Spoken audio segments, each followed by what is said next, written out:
How to fix Instagram story not deleting. Hi everyone, I'm here to assist you today without any delay. Let's jump right in. First, scroll down your notification bar from the top and turn on airplane mode. Wait for 10 seconds and turn off airplane mode again. After you do that, open any browser to check if you have great connection. After you do that, open Instagram. Click on your story at the top left corner of your screen. Here, click on three dots at the bottom right corner of your screen.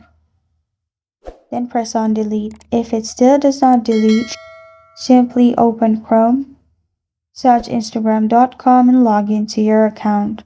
After you're logged into your account, click on your story at the top left corner of your screen.